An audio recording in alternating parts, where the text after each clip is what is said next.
Ya, Assalamualaikum warahmatullahi wabarakatuh. Selamat siang rekan-rekan media sekalian dan juga tamu undangan. Dan senang sekali saya Tasya Syarif hari ini akan menemani hadirin sekalian untuk berbicara atau juga berbincang-bincang dengan narasumber yang akan berbincang dengan kami tentunya ya. Dan tentunya dalam dialog produktif, Inspirasi Senin dengan tema adalah keamanan vaksin dan menjawab mitos dengan fakta yang disiarkan langsung dari Media Center KPCPEN, di mana program ini merupakan kolaborasi dari Kementerian Kominfo dan Komite Penanganan COVID-19 dan Pemulihan Ekonomi Nasional KPCPEN. Dan tentunya sebelum kita masuk ke rangkaian dialog interaktif pada hari ini, kita akan saksikan dulu video berikut ini. Berbagai negara di dunia saat ini terus melakukan penelitian untuk menemukan vaksin COVID-19 termasuk Indonesia. Uji klinik vaksin Sinovac telah masuk tahap 3 dan selesai melakukan penyuntikan kepada seluruh sukarelawan yang dikerjakan di Center Fakultas Kedokteran Universitas Padjadjaran. Penelitian itu dikawal langsung oleh Badan POM untuk memastikan keamanan, kualitas, dan manfaat vaksin COVID-19 yang nantinya akan digunakan oleh masyarakat. Untuk memastikan mutu vaksin COVID-19, dilakukan inspeksi kesiapan fasilitas produksi baik di China maupun di Bio Farma. Pelaksanaan uji klinik harus memenuhi aspek saintifik dan menjunjung tinggi etika penelitian sesuai pedoman cara uji klinik yang baik. Sejauh ini, tidak ditemukan adanya reaksi yang berlebihan, hanya reaksi ringan seperti umumnya pemberian imunisasi. Bagaimana memastikan prosedur keamanan dari vaksin yang sedang dipersiapkan? Apakah jawaban terhadap mitos-mitos mengenai vaksin yang beredar di masyarakat sekarang ini? Mari saksikan dialog Inspirasi Senin bersama Guru Besar Fakultas Kedokteran Universitas Padjadjaran dalam tema Keamanan Vaksin dan Menjawab Mitos dengan Fakta, hanya di FMB 9. Ya, rekan-rekan media sekalian dan juga tamu undang yang sudah bergabung dengan kami, tentunya kita tahu bahwa belakangan ini mitos tentang vaksin banyak sekali beredar di masyarakat. Ini tentunya kita tahu bahwa banyak sekali mitos dan juga apa kita akan mengklarifikasi bagaimana fakta itu. Dan kita tahu bahwa memang seluruh dunia saat ini sedang meneliti atau sudah menemukan vaksin COVID-19, ini termasuk di Indonesia, tamu hadirin sekalian, dan tentunya kita tahu bahwa uji klinik vaksin Sinovac ini telah masuk di tahap 3, tidak hanya di dunia, tapi juga di Indonesia ini juga ada penelitiannya yang sudah dikerjakan di Center Fakultas Kedokteran Universitas Padjadjaran, FK Unpad, dan tentunya dikawal langsung oleh Badan POM. Dan dialog Inspirasi Senin ini menghadirkan narasumber kita tentunya di siang hari ini, ada Profesor Dr. Cissy Rahyana Sujana Prawira Kartasasmita SPAK MSc, yaitu Guru Besar Fakultas Kedokteran Universitas Padjadjaran, untuk menjelaskan aspek keamanan vaksin serta menjawab berbagai mitos dan juga keraguan yang timbul di masyarakat. Namun sebelum kita berbincang-bincang dengan narasumber kita, tentunya kami ingin mengingatkan teman-teman media sekalian dan juga rekan-rekan yang sudah bergabung pada kami untuk memberikan dan juga memberikan atau dapat mengajukan pertanyaan kepada kami. Ini bisa melalui Slido dengan hashtagnya adalah Fakta Vaksin yang dapat diakses melalui aplikasi di smartphone tentunya ya, atau juga bisa melalui browser. Ini bisa dicantumkan dengan format adalah nama peserta, spasi atau underscore nama media, lalu tuliskan pertanyaannya. Namun sebelum kita melihat atau sebelum kita berbincang-bincang dengan narasumber kita tentunya, kita akan lihat video berikut ini. Di masa pandemi COVID-19, pemerintah terus hadir bersama rakyat. Pemerintah terus memberikan informasi yang padu. Dengan informasi yang padu, kita bisa berjalan bersama, selangkah, seirama, bergotong royong untuk kesehatan pulih, ekonomi bangkit. Tetap optimis.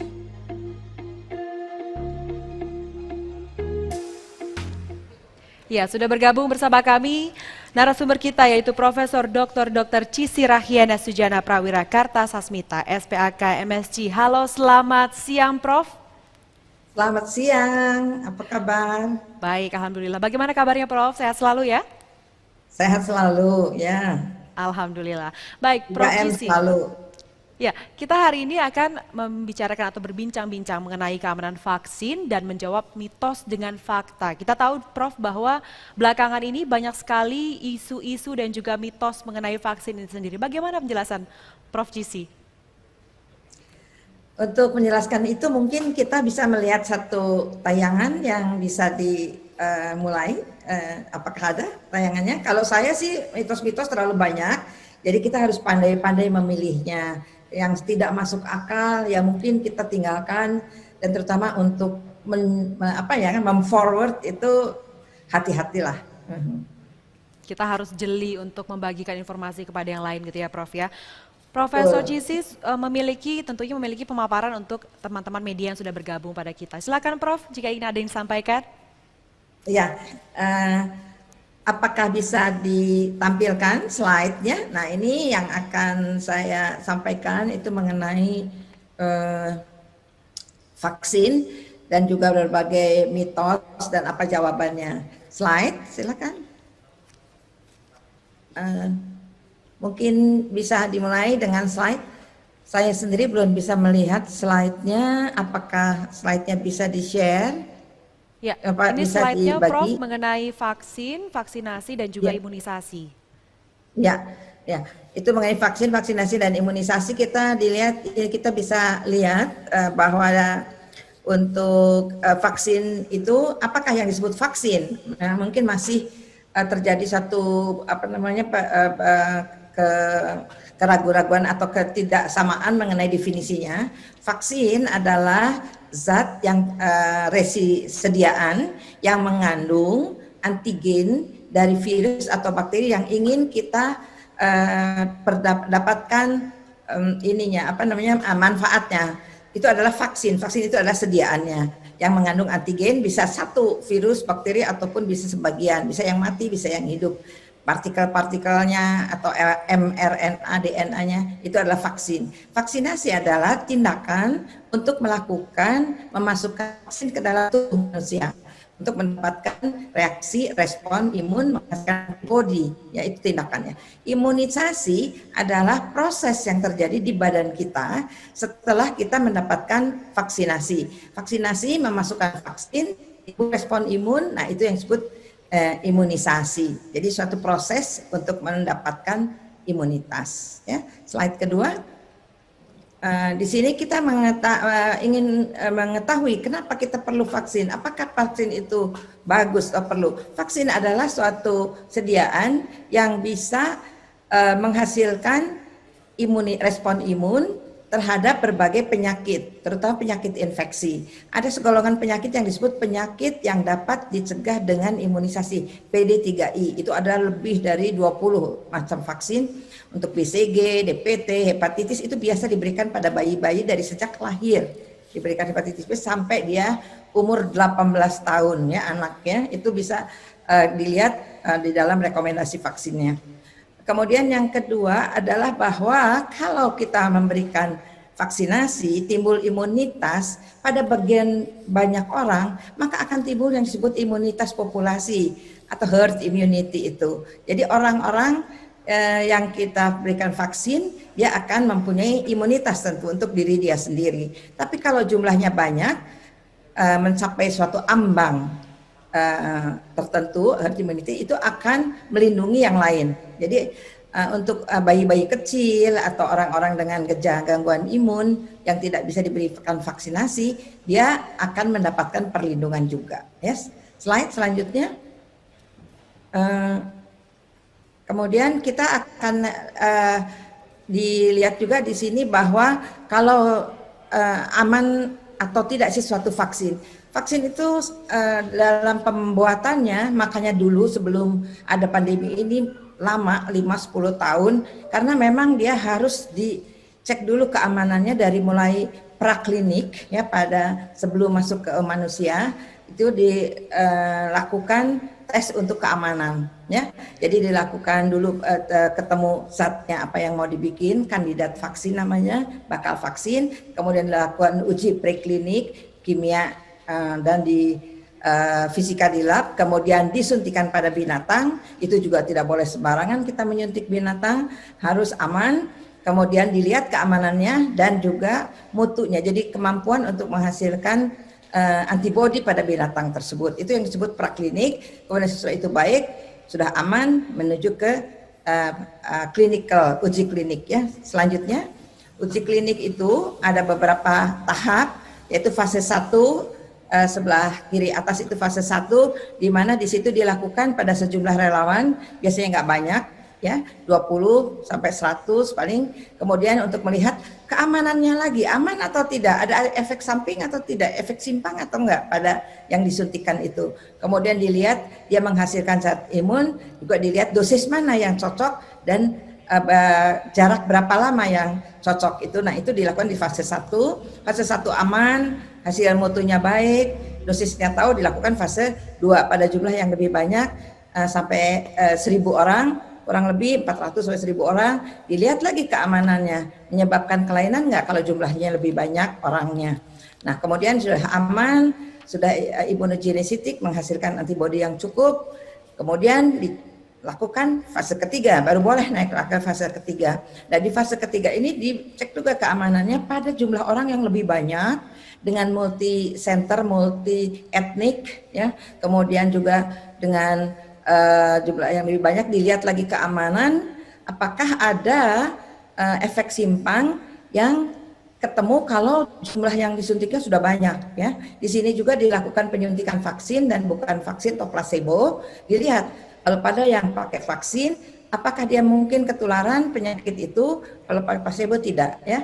Jadi mana yang lebih banyak, pakai vaksin atau placebo? Jadi harapan di placebo itu akan lebih kecil, ya, bahkan sama sekali tidak tertular. Ya, itu yang tadi kita lihat 90%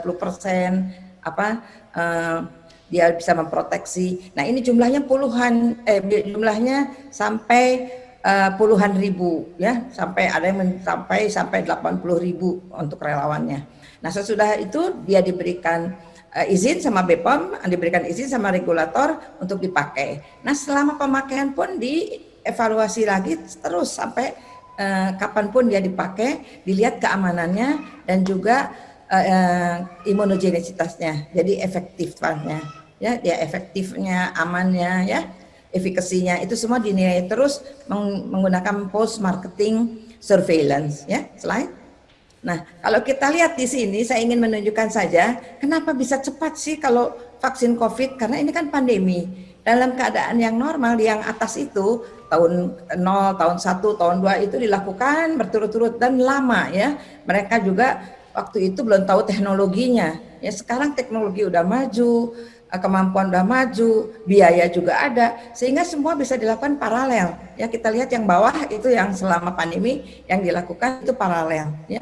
1, 2 boleh, kemudian 2, 3 untuk fase-fasenya itu bisa, bahkan infrastrukturnya pun udah mulai bisa diadakan, ya, meskipun itu menjadi suatu suatu tanggung jawab kalau sampai tidak berhasil, ya kita sudah menyediakan filenya, sudah menyediakan segalanya. Nah, itu mengapa yang lebih cepat bisa dilakukan pada yang pandemi ini, ya, COVID-19, karena teknologinya sudah dikuasai. Slide. Selanjutnya, kalau kita lihat bahwa dalam pelaksanaannya kita bisa melaksanakan semua itu dengan baik, ini sama saja saya kira, ya. Kemudian kita lihat aja langsung ke KIPI mungkin, slide. Jadi di KIPI ini kita lihat bahwa KIPI adalah kejadian pasca imunisasi, di mana KIPI itu menunjukkan adanya suatu kejadian medis yang terjadi sesudah dilakukan vaksinasi, imunisasi.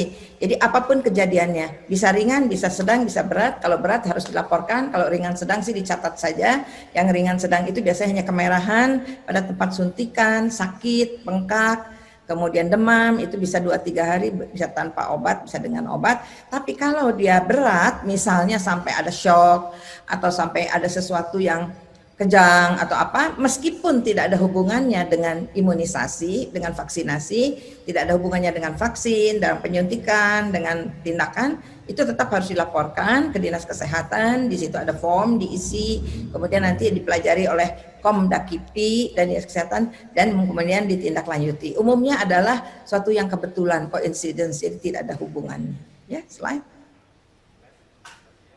Nah ini lihat, kalau kita lihat ya, begitu banyak yang membuat vaksin COVID-19 ini, dari mulai yang paling kiri 170 lebih, 200 malah katanya, yang waktu fase pertama ya, kemudian dia masuk ke fase itu praklinik banyak yang gugur, kemudian ke klinik hanya beberapa, kemudian juga fase 1, fase 2, yang fase 3 baru 10, itu pun belum selesai semuanya, dan sampai saat ini belum ada yang mendapat approval dari WHO karena fase 3 semuanya belum selesai. Tapi sebagian udah ada yang mendapatkan yang disebut emergency use authorization dari masing-masing regulatornya untuk dipakai oleh mereka sendiri. Ya itu ya. Slide mungkin itu yang bisa saya sampaikan sebagai pembuka. Terima kasih ya. Ya, Silakan. Prof. Di Indonesia sendiri kan vaksin COVID-19 memang sudah masuk ke fase ketiga ya Prof ya, benar ya Prof? Ya, jadi kita melakukannya memang di fase ketiga, merupakan bagian dari penelitian uji klinis dari Sinovac di mana-mana ya. Lalu bagaimana ketika di fase ketiga, bagaimana para relawan itu bereaksi terhadap vaksin yang sudah diberikan? Oh, para relawan itu awal memang mereka ragu ya, tapi sesudah mereka mendengar bahwa vaksin ini memang aman dan sudah dilakukan saat fase 1-2 dengan hasil yang baik, sudah ada laporannya di publikasi internasional yang baik. Jadi akhirnya kita selalu memberikan informasi. Akhirnya sampai 2.000 orang, yang 2.000 lebih yang menginginkan untuk ikut menjadi relawan. Namun kan semua diperiksa tergantung kriterianya sesuai atau tidak dengan apa yang harus menjadi syarat seorang relawan. Akhirnya memang 1.620 saja yang ikut sampai akhir, sampai hari ini. Ya. Prof, ada kekhawatiran bahwa virus corona di Indonesia ini bermutasi. Nah, ini bagaimana dengan bagaimana dengan vaksin yang diberikan oleh dunia gitu ya, hasil penelitiannya? Apakah bisa efektif dipakai oleh masyarakat Indonesia? Jadi gini, memang mutasi itu ada ya, tapi mutasi itu memang sampai saat ini masih belum terlalu menyebabkan virus yang menjadi sifatnya berbeda dengan yang awal. Jadi semua vaksin di dunia ini diambil itu cikal bakalnya itu dari virus yang berasal dari Wuhan yang sudah dapat dideteksi pada bulan Januari. Jadi semua ngambil dari situ sama semua. Dan pada hasil-hasil yang dilaporkan sampai sekarang tidak ada yang berbeda. Jadi semua menghasilkan imunogenitasnya sama, ya, efekasi yang insya Allah juga sama, keamanan yang tentu saja sama. Jadi baik, semua aman. Nah, kalau terjadi mutasi, kita belum tahu kalau mutasinya hebat sehingga terjadi perubahan yang total dari virus itu. Sampai saat ini masih dikatakan bahwa sama dengan yang pertama itu. Jadi mutasinya hanya di bagian kecil dan bukan di bagian yang menjadi target dari vaksin. Insya Allah tetap bisa bermanfaat. Berarti informasi atau isu mengenai mutasi vaksin di Indonesia istilahnya lebih gahar dibandingkan dengan dunia, itu juga termasuk mitos ya Dok ya? Iya betul, karena sama aja di mana-mana juga ada mutasi, yang mutasinya juga sama, cuman waktu timbulnya itu mungkin berbeda. Baik, jika vaksin sudah siap untuk diberikan kepada masyarakat Indonesia, Dok, ini apa yang harus dilakukan pemerintah dan juga masyarakat untuk untuk menerima si vaksin itu sendiri? Preparation apa yang harus kami lakukan?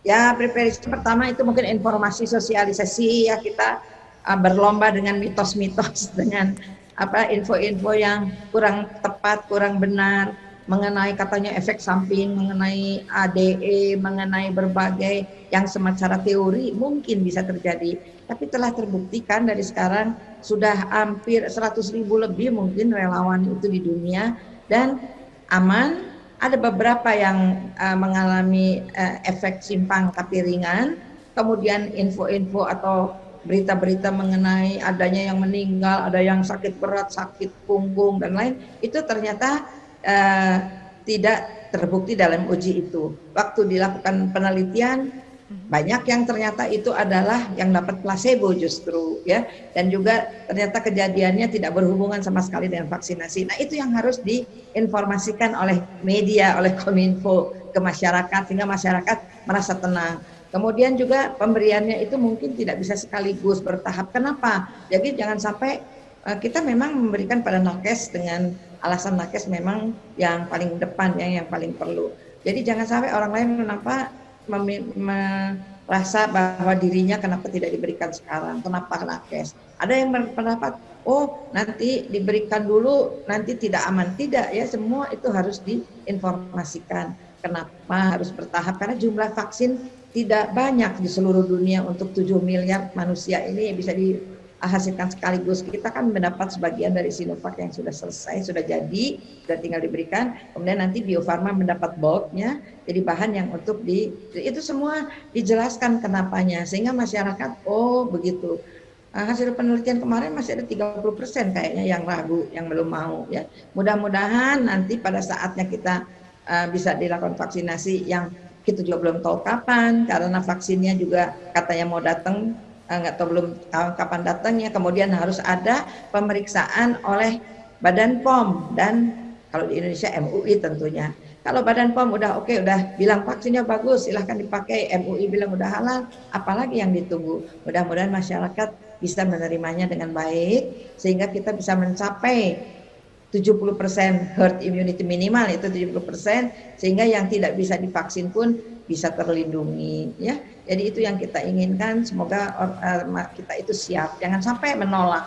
Karena kalau menolak, terlalu banyak yang menolak, ya mungkin tidak akan cepat tercapai itu herd immunity itu ya. Jadi dengan vaksin yang ada, yang datang itu kita siap lah. Jadi kalau vaksin itu kita akan penelitian dilakukan pada orang sehat usia tertentu, karena kalau lansia itulah udah lebih kurang respon imunnya daripada umur 18 sampai 59 tahun, tidak pada anak-anak, tidak pada wanita hamil, tidak. Jadi pada orang sehat usia 18-59 tahun, karena penelitian yang sudah dilakukan itu. Yang penelitian di atas 60 dan di bawah yang untuk anak-anak itu sedang dilakukan. Kalau itu sudah selesai, mungkin pada waktunya nanti akan dilakukan juga penelitian pada lansia dan pada anak-anak. Nah, itu pertama umurnya. Kemudian yang kedua diberikan pada yang garda terdepan. Tentu saja untuk mencegah mereka tertular oleh COVID-19 dari pasiennya. Ya, kalau misalnya tiap hari bertemu, kemudian lengah saja sekali memakai APD, kemudian 3M-nya juga tidak dilakukan, misalnya lupa lah atau apa, itu karena kecapean ya, itu juga harus kita hindari. Jadi yang nakes pertama kali itu agar mereka bisa bekerja. Kalau nakesnya pada sakit, tentu siapa yang akan melayani di garis depan? Prof, ini ada mitos juga bahwa katanya ini vaksin mengandung zat berbahaya atau racun. Nah, bahkan ini ada informasi atau ada berita gitu ya, Prof ya, bahwa ada relawan yang meninggal karena vaksin ini. Apakah benar? Apakah ini mitos atau fakta? Jadi memang vaksin itu tidak hanya mengandung antigen aja, kadang-kadang ada antibiotik, ya isinya tergantung dari apa vaksinnya, ya untuk kebutuhannya, apakah dosisnya 1 atau banyak, ya itu diberikan tambahan zat untuk melindungi supaya tetap poten, jadi tetap mempunyai daya untuk merangsang menghasilkan imunitas. Ada yang disebut adjuvan itu untuk meningkatkan juga daya imunitas, kayak vaksin yang inactivated yang sekarang di Sinovac itu ditambahkan adjuvan, karena kalau dia tidak ditambahkan, karena dia kan vaksin virusnya mati, jadi virus yang mati itu mempunyai kemampuan untuk merangsang yang antibodi yang kurang dibandingkan virus hidup, tapi virus mati itu lebih tidak punya toksisitas, tidak berbahaya. Kalau virus hidup mungkin efek simpangnya lebih banyak. Yang kita pakai adalah virus mati, virus yang sudah dimatikan, memang ditambah dengan adjuvan. Ya, jadi kayak dulu ribut timerosal yang dipakai itu juga untuk memperkuat si vaksin itu. Tapi kadarnya, jumlahnya itu menurunkan jauh lebih besar dari kadar menyebabkan suatu toksik ya, suatu bahaya ya. Jadi itu sudah dihitung oleh WHO itu berapa kadar yang boleh ada di dalam vaksin, dan itu semua lebih rendah dari batas itu. Jadi nggak usah takut karena keamanan sudah dijamin. Vaksin yang sudah itu tuh sudah berupa antigen dari virus atau bakteri ditambah dengan zat-zat yang diperlukan. Ya, jadi tidak benar bahwa timur rosella menyebabkan autis, bahwa vaksin ditambah zat-zat yang nggak betul info-infonya. Jadi memang Bio Farma makanya BPOM sedang pergi ke sana, ke Cina untuk melihat bagaimana apakah produksi vaksinnya sudah sesuai dengan yang sudah diberikan oleh dunia. Itu ada yang pedoman bagaimana membuat vaksin yang baik, bagaimana melakukan penelitian yang baik, itu ada pedomannya, tidak sembarangan. Ini ada pertanyaan terakhir ini yang ditakutkan para ibu mungkin ya Prof ya, tentang pemberian imunisasi kepada anak. Ini katanya anak yang diberikan imunisasi ini rentan mengalami alergi autoimun ataupun misalnya gangguan pernafasan dibandingkan anak-anak yang memang mereka tidak diberi vaksin. Apakah benar tuh Prof? Nah, ini lagi yang belum benar, tidak benar. Vaksin itu adalah untuk mencegah suatu penyakit. Vaksin untuk TBC itu hanya untuk penyakit TBC. Vaksin untuk tifus untuk penyakit tifus. Vaksin untuk COVID hanya untuk penyakit COVID. Vaksin untuk flu hanya untuk flu. Itu adalah satu spesifik antibodi yang ditimbulkan oleh antigen atau vaksin yang dimasukkan. Nah, kalau kita mengatakan bahwa dia menjadi cepat kena penyakit saluran pernafasan, ingat, penyakit saluran pernafasan atau flu selesma yang biasa itu yang kita sebut flu, itu bukan karena influenza. Ya, jadi tidak ada vaksinnya, itu belum divaksin. Jadi kalau misalnya ada saluran pernafasan itu TBC udah dikasih BCG, mungkin aja itu karena adanya daya tahan tubuh yang kurang pada saat itu, ya, atau udah berkurang potensi dari vaksinnya, karena itu kan ada batasnya. Nah, kemudian kalau kita katakan dia menyebabkan alergi, dia tidak menyebabkan alergi, tapi pada orang yang alergi tetap bisa timbul alergi, bukan karena vaksinnya, ya. Bahkan untuk vaksin yang buat atau disemai di telur seperti influenza itu, kalau alerginya ringan boleh tetap diberikan vaksin itu, ya. Kalau dia berat sampai ada shock, nah itu memang tidak boleh. Tapi vaksin tidak menyebabkan alergi. Alergi itu disebabkan karena memang pada dasarnya dia sudah mempunyai bakat untuk alergi itu, ya. Tapi bukan didorong atau ditimbulkan oleh vaksin. Tentunya kita tahu bahwa 3M, 3T itu wajib dilakukan untuk membuat si pandemi corona ini cepat berakhir dan juga cepat hilang di masyarakat seluruh dunia ya Prof Cissy ya. Terima kasih atas waktunya Profesor Dr. Cissy Rahiana Sujana Prawira Kartasasmita SPAK MSc. Terima kasih Prof Cissy dan teman-teman hadirin sekalian, tentunya kita tahu bahwa memang vaksin ini sangat penting apalagi untuk kita yang memang ingin segera si pandemi corona ini segera berakhir. Tentunya kita harus selalu melakukan protokol kesehatan dengan ketat, jangan lupa untuk wajib memakai masker dengan benar, lalu jaga jarak minimal 1 meter itu wajib, dan tentunya wajib mencuci tangan sesering mungkin di air yang mengalir minimal 20 second. Dan tadi juga Prof Cissy sudah membicarakan juga wajib 3T yaitu tes dan juga tracing dan juga treatment. Ini untuk menghilangkan virus corona tentunya ya. Hadirin sekalian, teman-teman media, hadirin yang sudah hadir dan juga bergabung bersama kami, terima kasih atas waktunya dan semoga bermanfaat. Dan tentunya salam kesehatan pulih, ekonomi bangkit. Saya Tasya Syarif, terima kasih dan sampai jumpa.